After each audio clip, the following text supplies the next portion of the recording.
In a town where a bunch of the teens carry the last names of horror directors, an alien invasion possesses corpses and living people alike. This is 1986, and our hero, the go-to man to save the night, is, of course, Tom Atkins. It was the 80s, and the film is a sort of love letter to alien invasion films of the 1950s, as well as an update on the genre with a bit of a nod to Cronenberg's Shiver. The film is beloved to this day, and for good reason.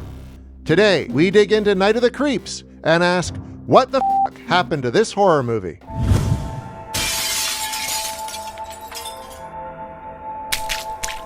The film starts in the late 1950s, with a cop finding his former girlfriend in a car with a new man. Things do not go well for this new man. Then, skip to 1986. Two nerdy dudes are trying to get ladies, and well, it's not going great. Without them knowing it, the aliens, seen in the opening, have left something behind that will affect them a whole lot more than anyone could guess.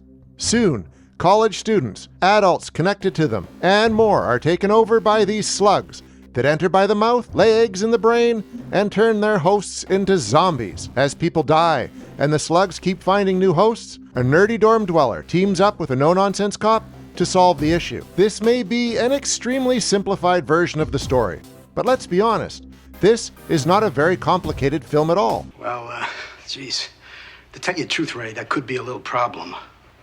Yeah.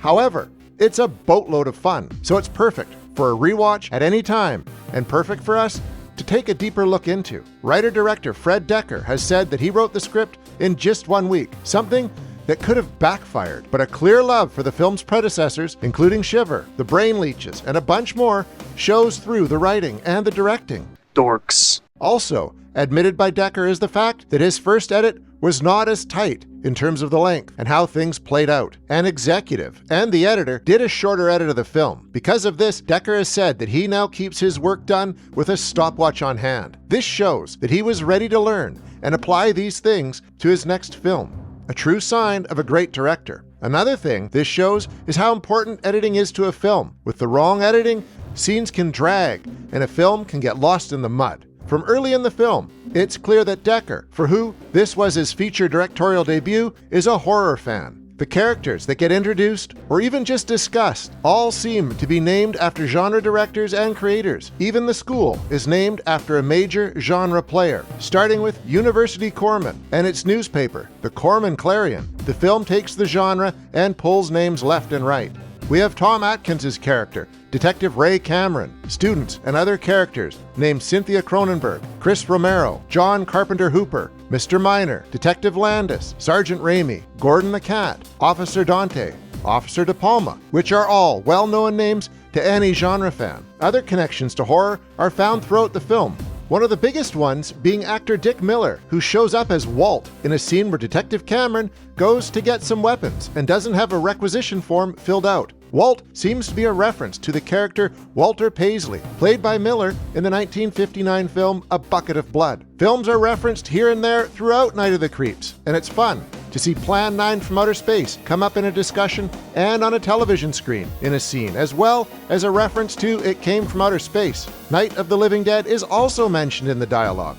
A change from seeing it on television in so many movies throughout the decades since its release. As a side note, the film itself is often referenced in other films and has influenced a few filmmakers. It's referenced in the 1989 film The Chilling. A few references to Night of the Creeps can also be found in television shows, such as in an early 90s episode of Vicky. Of course, there are also things from this film that ended up being used for other Dekker universe films, such as the Go Monster Squad graffiti in the men's room, Phil's Diner, which is a mainstay of Dekker's films, and a line of text comes back word for word in the Monster Squad from this film. Quote, "Dead guys do not get up and walk away by themselves." Dekker has some clear love for certain things, and for fans, this stuff is like a fun crumbs road between his movies. Not as connected, but still interesting, is the connection between Night of the Creeps and Lethal Weapon. While Dekker was working on both this and the Monster Squad, his roommate and sometimes filmmaking partner Shane Black was working on the script for Lethal Weapon, which ended up having Tom Atkins as a co-star. Black and Dekker also had another zombie-filled script, which was never ultimately produced. It was set to be produced by Walter Hill, directed by John Carpenter, and starring Kurt Russell, about soldiers who died in the Vietnam War coming back from the dead. It was to be called Shadow Company. Let's take a look at the cast of Night of the Creeps, which is the film at hand here. Let's start with Tom Atkins. Atkins was well established in the genre already, with Tarantula, The Deadly Cargo, The Fog, The Ninth Configuration, Escape from New York, Creepshow, and Halloween 3, Season of the Witch, to name only his genre credits. The man has since done films like Maniac Cop, Two Evil Eyes, My Bloody Valentine, Drive Angry, Trick, and so many more. Of all the films he has been a part of, Atkins calls Night of the Creeps one of his favorites, and Decker is one of the rare few directors he'd love to work with again. This says a lot, considering Atkins has over 80 credits to his name, with at least a few more coming up. The man has worked with everyone from John Carpenter to George A. Romero to William Lustig, so his choosing Decker as a favorite is something of interest. From Atkins, we get to the then teenagers at the center of everything. Playing Chris Romero is Jason Lively, brother to Lori Lively and Robin Lively, and half-brother to Eric Lively and Blake Lively.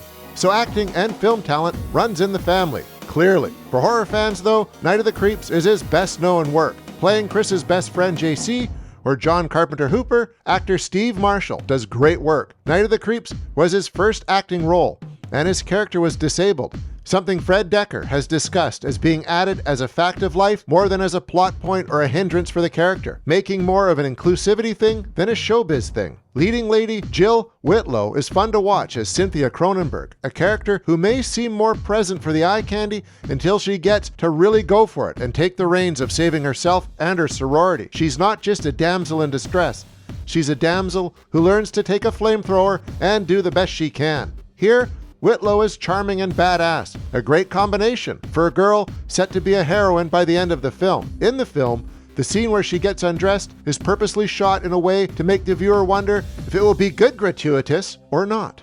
As Decker put it, as something that makes the heroine more vulnerable, so it's played a bit differently than usual for this type of film.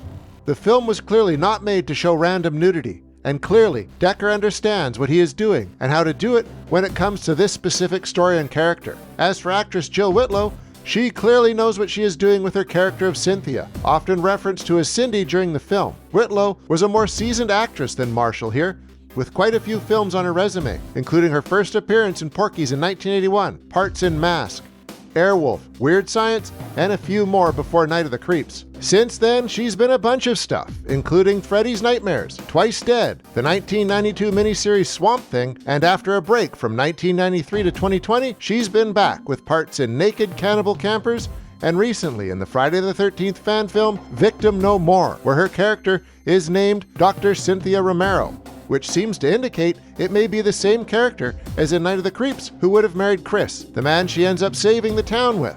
An interesting connection that should pull a few people toward the 35-minute film. Of course, each cast member could be looked at like this, but Atkins, Lively, Marshall, and Whitlow are the ones most fans seem to connect with.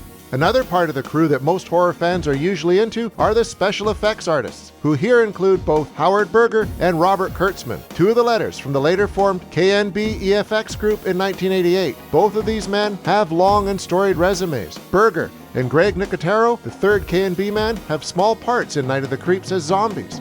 The effects here are fantastic, and the slugs are on point. The slugs and the head explosions are some of the most fun parts of this film. The zombie cat is also an inspired design.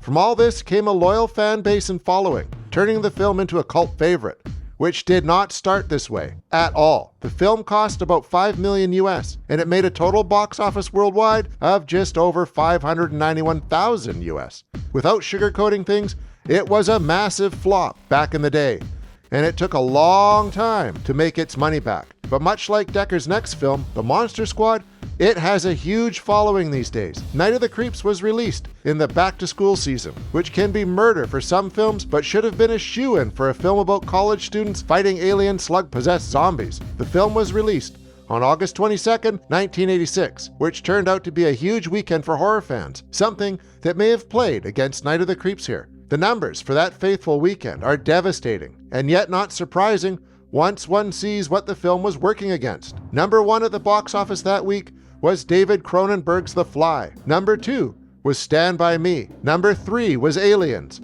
Number 4 was Top Gun. Number 5 was The Texas Chainsaw Massacre 2 and Friday the 13th Part 6, Jason Lives, to name just the films vying for the same public as Night of the Creeps. That was a rough weekend for any lower budget film out there, and especially for one without a huge name attached, from a first-time director and with a smaller marketing budget. The film found its audience through video release and on cable, slowly gaining popularity. It had a VHS and Laserdisc release back in the day, some of those going for a pretty penny with collectors these days. A few years later, the film was a most wanted type of film for many horror fans looking to purchase it on home video, not seeing an official DVD release until 2009. That may have led some to obtain less than official releases while they awaited the official one, which allowed them to play it at parties, for friends, and during film marathons, getting more and more people to watch the film. The 2009 DVD release was then re-released on Blu-ray 10 years later, with extra special features. At this point, it's fairly easy to find the film on disc, and it's also available to rent on just about all the video-on-demand platforms out there, helping the film find a new audience still.